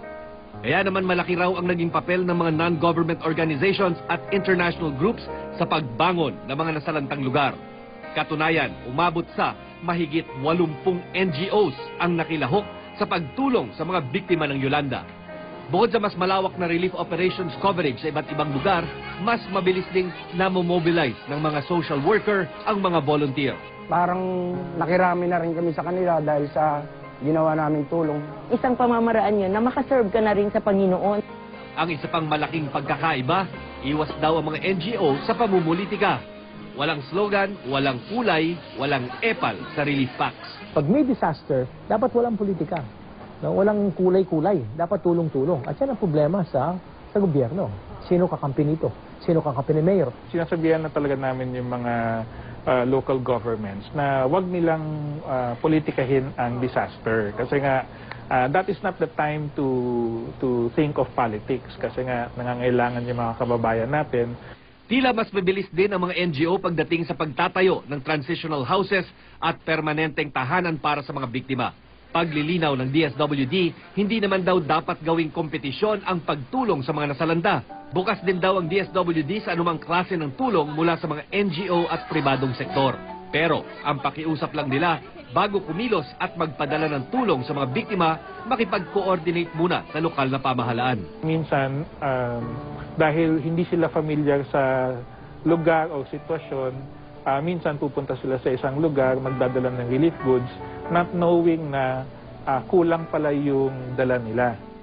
Sa pagbangon mula sa kalamidad, hindi makakatulong ang inggitan at punahan. Ang mahalagay, pinupunan ng isa ang pagkukulang ng iba at sa halip na maging utak talangka, bakit di na lang pairalin ang bayanihan at pagmamalasakit sa kapwa? Chino Gaston, GMA News. Mas Masakit para sa ilang nawalan ng mga mahal sa buhay sa hagupit ng bagyo na hanggang ngayon hindi pa rin natutukoy ang labi ng kanilang mga kaanak. Dito raw pumapasok ang kahalagahan ng DVI o ng Disaster Victim Identification para sa mas mabusising pagsusuri ng mga bangkay gamit ang makabagong teknolohiya at siyensya. May special report si Lay Alvin. Ganito ang naging eksena sa Leyte, Samar, Antique at iba pang probinsyang tinamaan ng super bagyong Yolanda 1 taon na ang nakakaraan. Lahat nagkukumahog na mahanap ang kani-kanilang kamag-anak, buhay man o patay. Pero ang ginhawang dalasana ng paghahanap, hindi pa rin natitikman ng marami sa mga nakaligtas.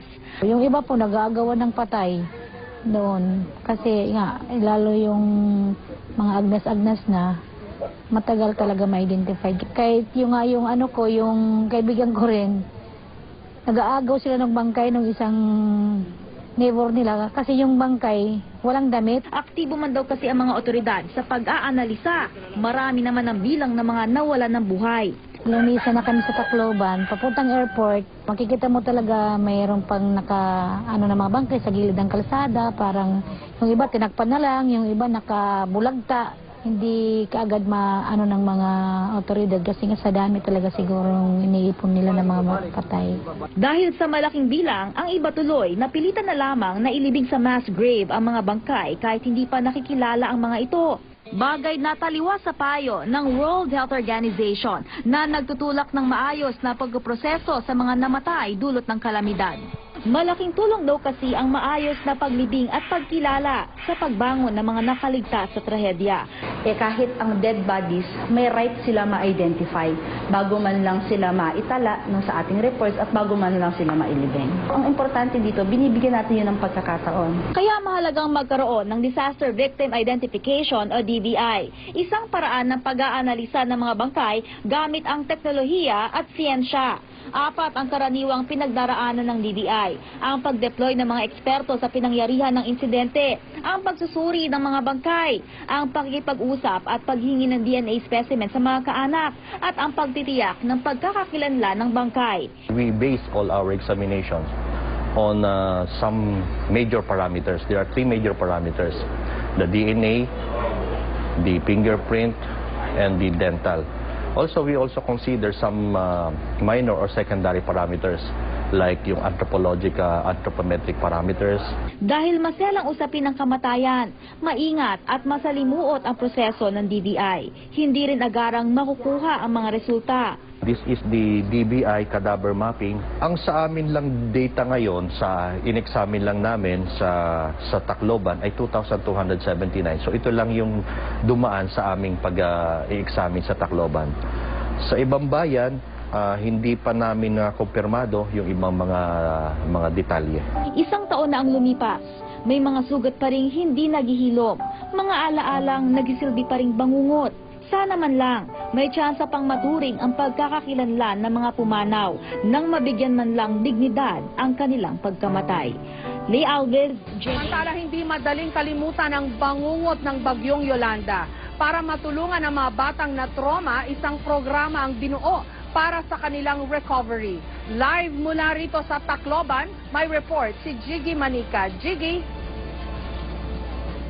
Jess, marahil lingid sa kaalaman ng karamihan na merong kakayahan ang mga taga-Cultural Center of the Philippines na tumulong lalo na dito sa mga na-trauma ng mga biktima ng bagyong Yolanda. At ito'y sa pamamagitan ng mga programa gaya ng mga visual arts o di kaya'y paggawa ng mga short films. At ito nga ang ginawa natin, katuwang ang UNESCO. Ma-imagine nyo na lamang kung ano ang pinsalang maaaring idulot nito sa oras na makita natin pagkatapos itong malakas na hangin doon sa mga ibang mga mas maliliit pang struktura. Nang abutan kami ng bagyong Yolanda sa Tacloban, ramdam na ramdam namin ang pagiging biktima rin ng bagyo.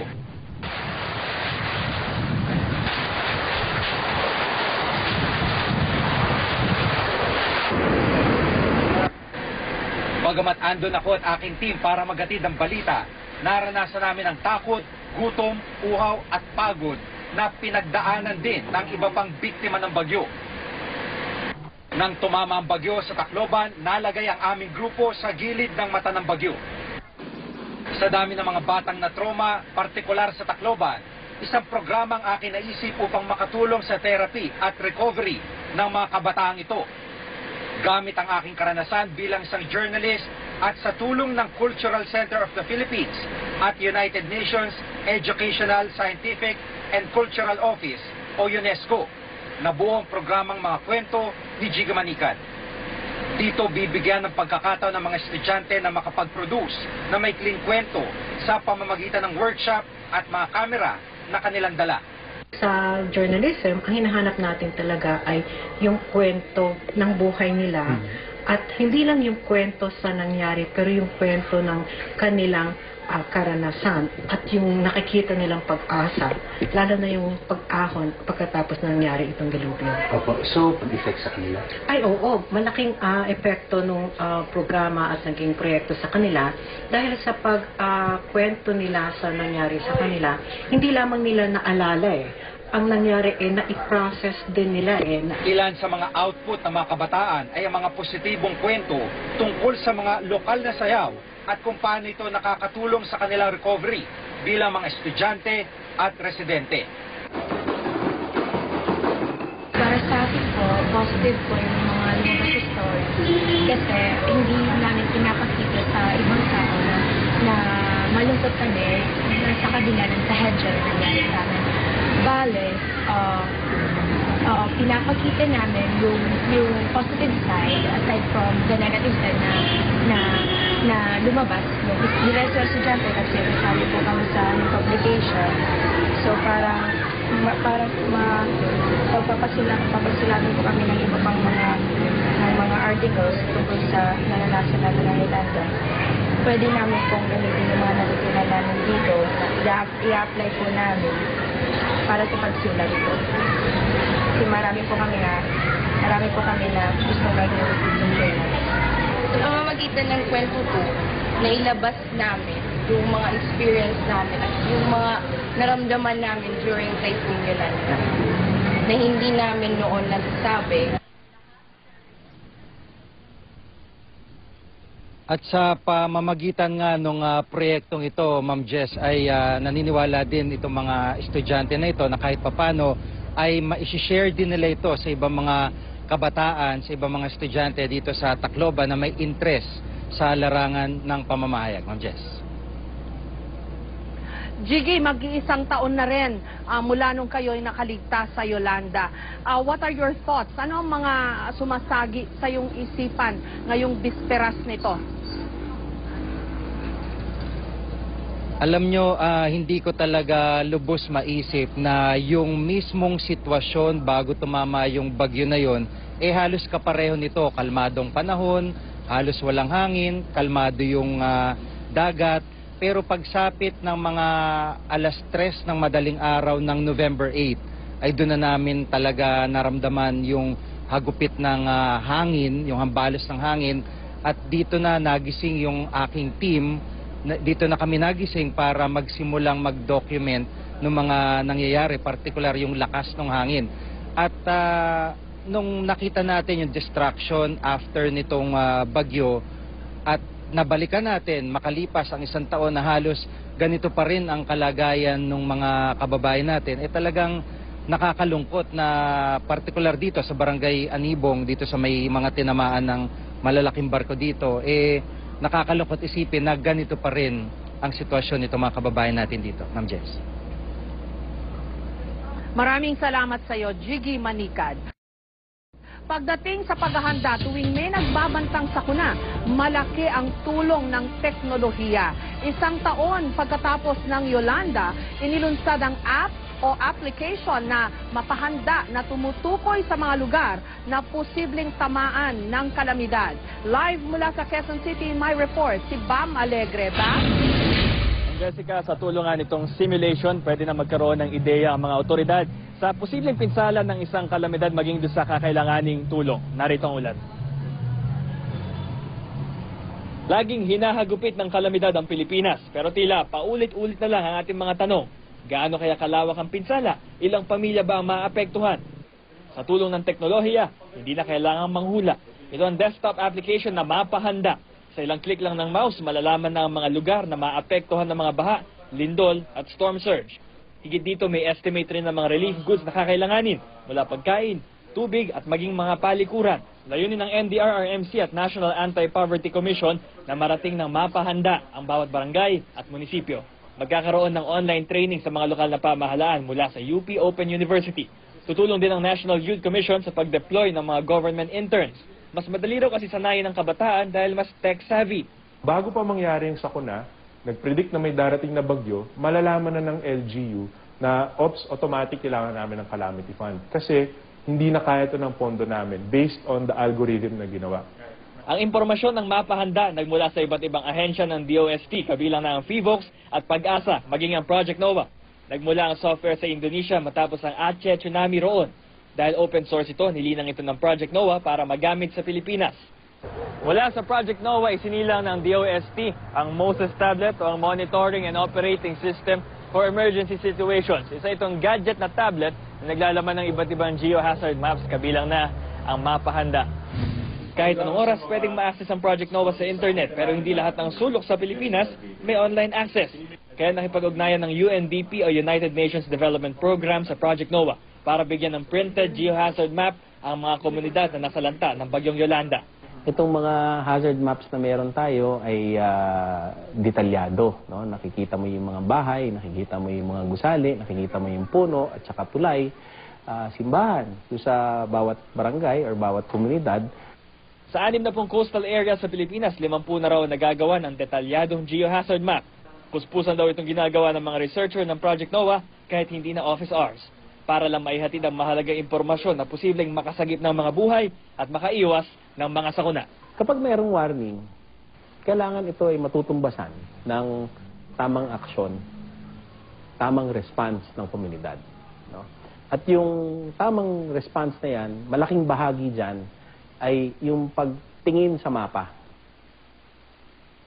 Jessica, itong ating mga researchers ay gumagamit ng mga supercomputers na may halagang 250,000 pesos dahil high resolution itong mga geohazard maps. Balik sir, ma'am.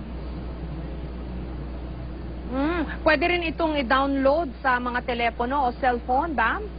Itong mapahanda, hindi pa ito available for mobile use. Yung Project NOVA pwede, pero itong mapahanda, it's for the use of the local government units sa mga desktop application. Okay, maraming salamat sa iyo, Bam Alegre. Bukas, November 8, ang idineklarang National Day of Prayer ng CBCP o ng Catholic Bishops Conference of the Philippines bilang paggunita sa unang anibersaryo ng Super Typhoon Yolanda. Hinihikayat ang mga simbahan na sabay-sabay magpatunog ng kampana pagsapit ng alas 6 ng gabi bukas. Susundan naman ito ng panalangin para sa mga nasalanta ng trahedya. Inaanyayahan din ng simbahan ang iba pang diocese, mga paaralan at mga organisasyon na magsagawa ng kani-kanilang mga programa kasabay ng anibersaryo. Sa ngayon, umaabot na sa mahigit 1,000 mga bahay ang naipatayo ng simbahang Katoliko sa Tacloban City. Mula sa nalikom na mahigit 500 milyong pisong donasyon. Kung sa ilang lugar, unti-unti nang nabubura ang pisikal na mga epekto ng Bagyong Yolanda, bakas pa rin sa iba ang malawak na pinsalang iniwan ng daluyong. Balikan po natin ang ilan sa mga ito sa report ni Rafi Tima, live mula pa rin dito sa Tacloban City. Rafi? Sinundan nga natin, Jessica, ang dinaanan ng bagyong si Yolanda mula sa Giwan, Eastern Samar, kung saan ito naglandfall hanggang sa makarating ito sa Palo dito sa Leyte. At kung ikukumpara noong pagkatapos ng bagyo, malaki na yung pagbabago sa pisikal na epekto ng Super Typhoon. Bago mag-alas 5 na madaling araw, November 8 noong nakaraang taon, mula sa bahaging yan ng Philippine Sea, naglandfall ang bagyong Yolanda dito sa Giwan, Eastern Samar. Ayon sa mga nakasaksi, nakabibingi ang ingay at nakakapangilabot ang hanging dala ng bagyo. Mahigit 300 kilometro kada oras na hangin ang tumama sa lugar na ito. At ang strukturang ito ang isa sa mga unang nakaranas ng lakas ng bagyong si Yolanda. Bagay na hindi kinaya ng radar dome ng Pag-asa na nasa itaas na bahagi lang nitong aking kinatatayuan. Ang bago at high-tech na 2 toneladang radar ng Pag-asa ay binunot ng lakas ng hangin ni Yolanda at inilipad na para lang isang papel. Makalipas ang 1 taon, hindi pa rin naaayos ang Giwan Radar Station. Sa susunod na taon pa raw ito mapapalitan mula sa donasyon ng Japan. Nasa 350 kph, ganyan. Ang alin po? Yung speed niya na kaya i-withstand yung design ng radar. So, nangyari, sira na, hindi pa nga nakalapit masyado yung mata ng bagyo. Mula Giwan, tumawid sa Leyte Gulf ang bagyo at sunod na dinaanan ng Tacloban. Sa video ito nakuha ko mula sa tuktok ng Santo Niño Parish Church sa Tacloban, makikita kung gaano kalawak ang pinsala ni Yolanda. Pinakanapinsala ang tabing dagat na tinamaan ng storm surge. Itong gusaling aking kinatatayuan ngayon ay nakaligtas sa storm surge. Katabi lang nito ang Santo Niño Parish Church na sinira ng hangin ni Yolanda. Halos 1 taon matapos ang trahedya, balik na sa dati ang karamihan sa mga kabahayang winasak ng bagyo. Ang dati na nagkalat na kahoy sa lansangan, pinalitan na ng trapiko ng mga sasakyan. Pero ang tabing dagat na lubhang dinayo ng Yolanda, makikitang muling tinatayuan ng mga kabahayan, bagamat idineklara na itong delikadong tirhan. Sa bahaging ito ko nakunan ng litrato, ang batang ito, malungkot na nakatanaw sa kalsadang puno ng wasak na mga bahay. Ligtas siya bagaman may sugat sa pisngi. Ito na ngayon ng Esperas Avenue, wala nang bakas ng dilubyo.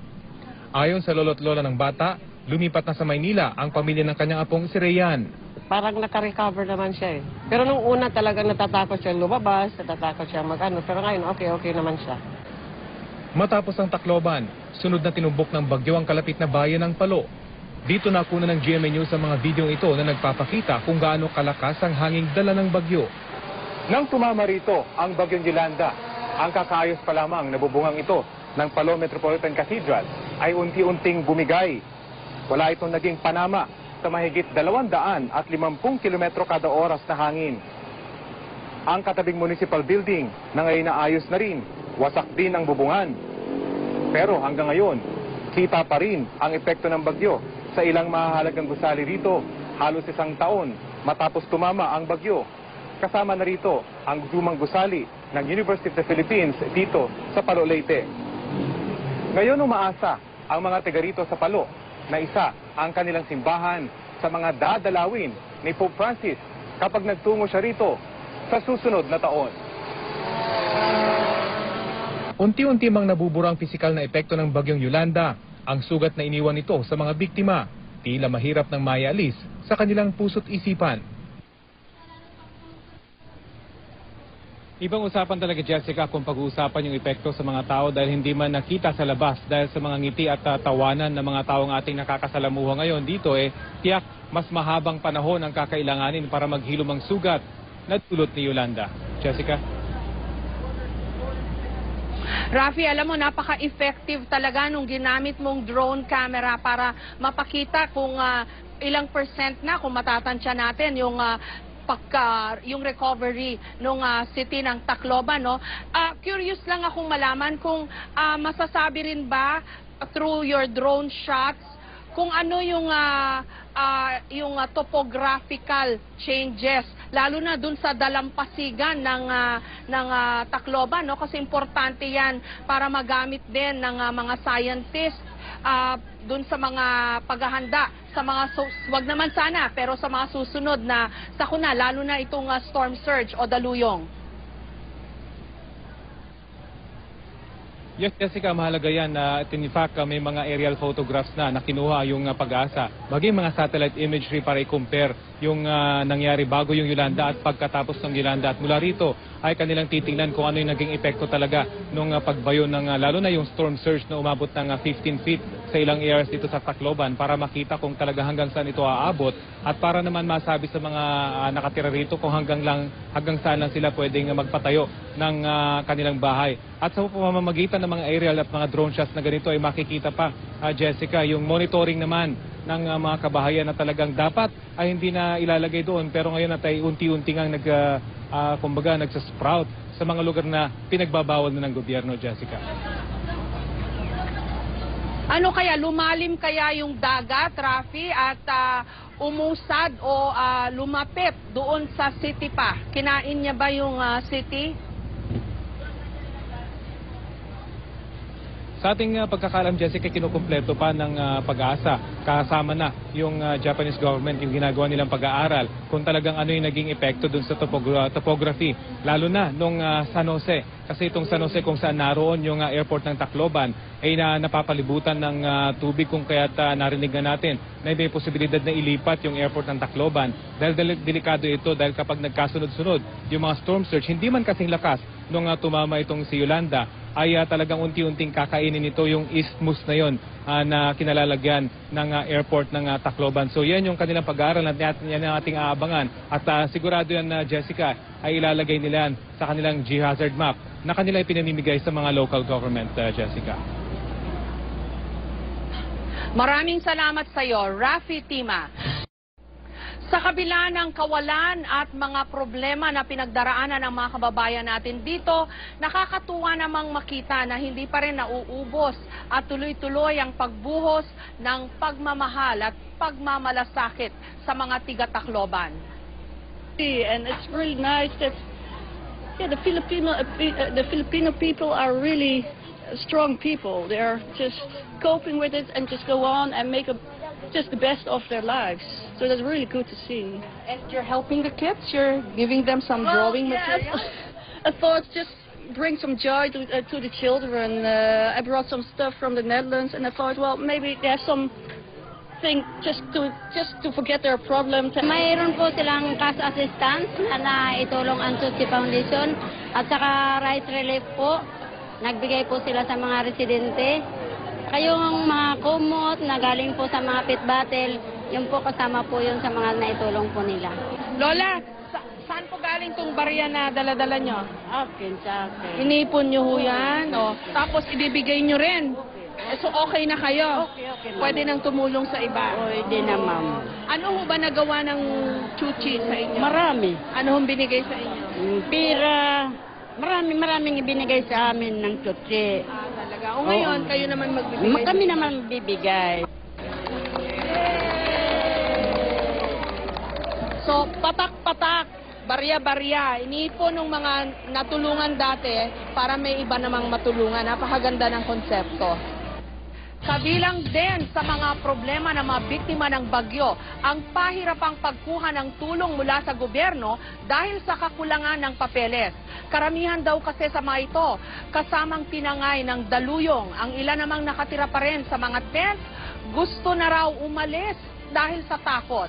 Live mula sa Tacloban, may report si Susan Enriquez. Susan? Jessica, sa kabila na sinasabi ng gobyerno na tutulungan ang lahat ng biktima ng Bagyong Yolanda, hindi naman ito yung sinasabi o kabaligtaran nito ng nararamdaman ng mga nakausap nating biktima. Sabi nga nila, sa halip na tulungan o kalingain, ang pakiramdam daw nila parang lalo silang napabayaan. Lalong-lalo na yung mga biktimang hanggang ngayon ay walang magawa kundi ang patuloy na manatili manirahan sa mga itinuturing na danger zone. Sabi naman ng ibang nakausap natin, imbis na padaliin ang pagbibigay sa kanila ng tulong, parang pinahihirapan pa sila sa paghahanap ng mga iba't ibang dokumento, gayong alam naman na kinangay ito nitong nagdaang malakas na bagyo. Narito po ang report. Ito ang mga trahedyang nangyari dito sa Tacloban, 1 taon na ang nakakaraan. Marami na ang nagbago. Pero ang mahirap maghilom, ang pangungulila sa mga nawala. Si Pedro Lacandaso ng Barangay San Joaquin, Palo, Leyte, namatayan ng 22 miyembro ng pamilya sa pananalasa ng Bagyong Yolanda, kabilang ang kanyang asawa, mga anak, apo at pamangkin. Ang masaklap, hanggang ngayon, hirap daw silang makuha ang tulong mula sa gobyerno dahil sa hirap ng pagproseso ng mga requirements. Walang ibinigay na tulong sa akin. Kahit na hindi ako binigyan ng tulong, sana naman sa ngayong tagal na ito, nabigyan naman lang sana ako kahit na mayroon lang akong panggastos sa katapusan bukas. Pero winala pa nila sa munisipyo yung mga ipinasa ko sa OCD. Sa Barangay 89 Tacloban City, 1 taon nang nakatira sa loob ng tent ang maraming pamilya. Sana bigyan na kami ng pansin kung ano yung nararapat para sa amin, na mailagay kami sa ligtas at tamang lugar. Tapagal kang matagal na namin gusto. Sino kayo makaalis?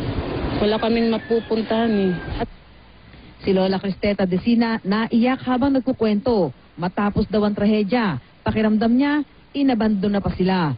Kanina, dinata namin sila sa gilid ng kalsada sa ilalim ng init ng araw. Kasi mahirap kalagayan namin dito.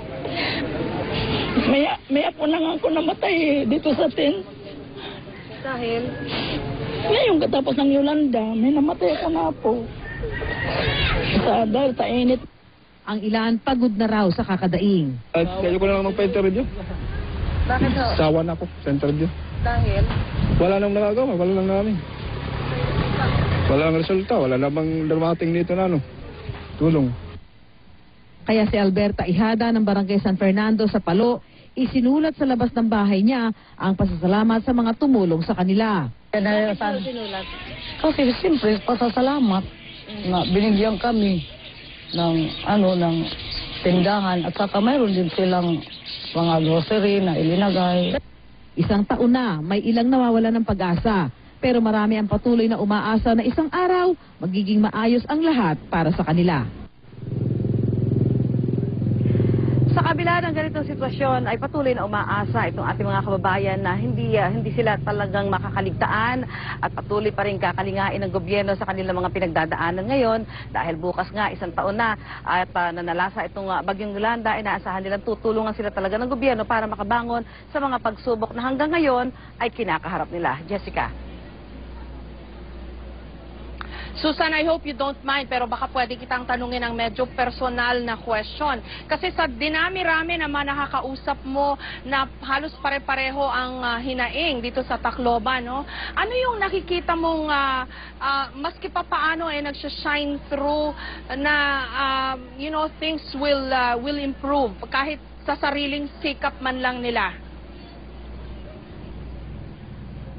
Alam mo, Jessica, maganda rito sa mga kababayan natin, parang kahit parang sila ay pinanghihinaan ng loob dahil hindi nakakarating yung tulong ng national government, pero may mga dumadating na tulong mula doon sa mga NGO. Ito yung nagbibigay sa kanila ng dahilan para lalo pang magpursige at hindi sila mawalan ng pag-asa at tuloy ang kanilang buhay, no? Bagamat sabi nga, parang naiidip sila, no? Yung mga pangako, lalo ngayon, isang taon na nga yung mga nakatira doon sa mga danger zone, sabi nila hanggang ngayon wala daw pangako kung saan o kung kailan sila maililipat, pero sabi nila kailangan tuloy ang buhay, so ayaw na masyado nilang iasa, no, sa gobyerno yung kanilang mga pang-araw-araw na pangangailangan hanggat maaari gusto nilang ibalik sa normal yung kanilang buhay. Pero sabi nga nila sana naman, no, kahit papaano ay talagang dumating yung tulong na kanilang inaasahan. Sabi nga nila nakaligtas sila sa Yolanda, so itong mga pagsubok na pinagdaraanan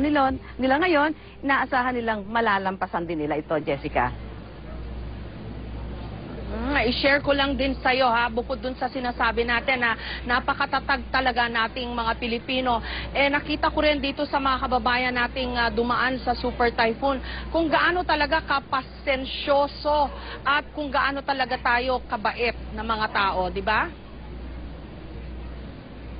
Tama ka dyan, Jessica, no? At yung iba, syempre, parang sabi nga nila, minsan parang nawawala na sila ng pag-asa, parang sabi nga nila, parang napabayaan na kami, nakakalimutan na kami, pero pagkalipas ng ilang minuto, sabi nga nila, hindi. Alam namin na kami maaalala pa rin ng gobyerno at darating ang araw, ibibigay yung aming mga pangangailangan, pero pasamantala, habang wala ito, kakayod kami para mabuhay ng marangal at malampasan itong mga pagsubok na hanggang ngayon ay kinakaharap nila matapos ngang manalasa itong Super Typhoon Yolanda. Jessica. Maraming salamat sa iyo, Susan Enriquez. Samantala, ikinatuwa ni Pangulong Aquino ang anyay malaking pagbabago sa bayan ng Giwan sa Eastern Samar makalipas ang isang taon mula nung bayuhin ito ng bagyo. Kasabayan naman yan, pinasaringan niya mga kritikong nababagalan daw sa pag-usad ng rehabilitasyon. Live mula sa Giwan sa Eastern Samar, may report si Victoria Tulad. Victoria? Jessica, bukod nga sa mga papuri para sa Giwan Eastern Samar, para sa mabilis nitong pag-recover o pagbangon mula sa delubyo na iniwan ng superbagyong Yolanda, pinasaringan din ni Pangulong Noynoy Aquino ang kanyang mga kritiko. Kasama ang ilang miyembro ng kanyang gabinete, inikot ni Pangulong Noynoy Aquino ang bagong palengke sa poblasyon Giwan Eastern Samar.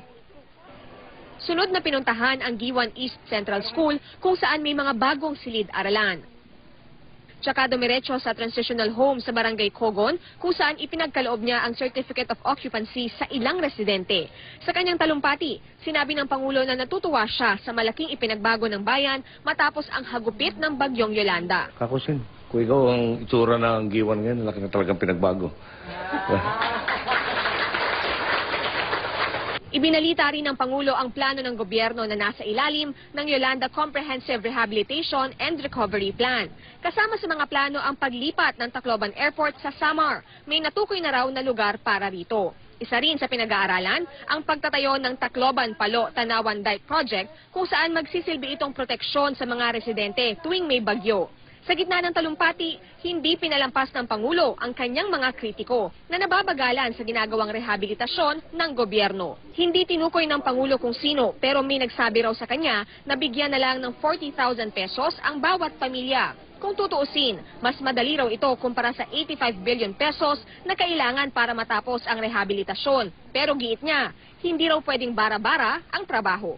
Malakas ang katup ko. Bukas sa bukas po, mayroon pa rin hihirit. Pinapabayaan ko raw ang Tacloban. Bahala na ho kayo sa kanila sa darating na eleksyon. Kung ako po, para sabihin ko lang, may ginawa ko, gawin na natin itong 58. Mas madali maabot yun kaysa 80. Pero sa dulo po nun, pagdating ng bagyo, ako po may konsensya.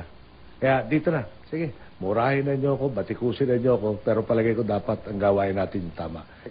Agad bumalik ng Maynila ang Pangulo